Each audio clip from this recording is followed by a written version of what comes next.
Hello everyone, welcome to my channel Sunita Sharma. पहले मैंने शब्दालंकार की वीडियो डाली थी। अगर आपने नहीं देखी तो डिस्क्रिप्शन बॉक्स में उसका लिंक दिया हुआ है, वहाँ जाकर पहले उसे देख लें, तभी ये समझ आएगा। आज हम करेंगे अर्थालंकार। काव्य में जहाँ अर्थ के कारण सुंदरता व चमत्कार उत्पन्न होता है, वहाँ अर्थालंकार होता है।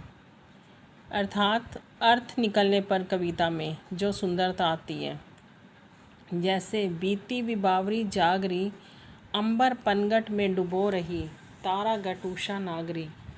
इसमें उषा पर नागरी होने के कारण मानवीकरण अलंकार दिखाया गया है। अर्थालंकार कितने प्रकार के होते हैं? उपमा, रूपक, उत्प्रेक्षा, अतिशयोक्ति, मानवीकरण, अन्योक्ति। सर्वप्रथम उपमा अलंकार। इस अलंकार की सबसे सिंपल पहचान यह है कि इसमें सी, सा और जैसा प्रयोग होता है, अर्थात यहाँ पे तुलना की जाती है, तो हम ये शब्द प्रयोग करते हैं सी, सा, जैसा। हाय फूल सी कोमल बच्ची, हुई राग की थी ढेरी।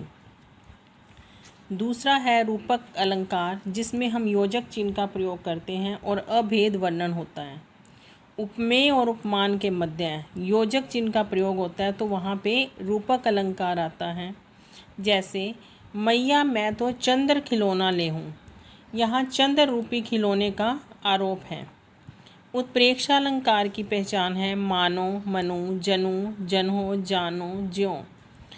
सोहत ओढ़े पीत पटु, श्याम सलोने गात, मनो नील मणि सैल पर, आतप पर्यो प्रभात। अब इसमें मनो शब्द आया है, तो इसका मतलब है कि उत्प्रेक्षा अलंकार है।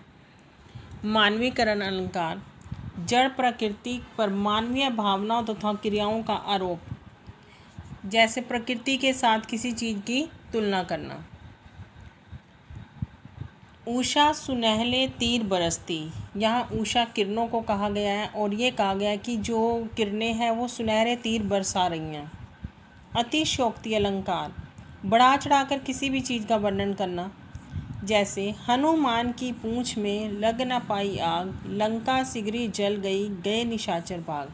अब इसमें यही आप पहचान कर सकते हैं कि यहाँ पे हनुमान की पूंछ में अभी आग भी नहीं लगी थी और निशाचर राक्षस डर कर भाग गए और सारी लंका जल गई।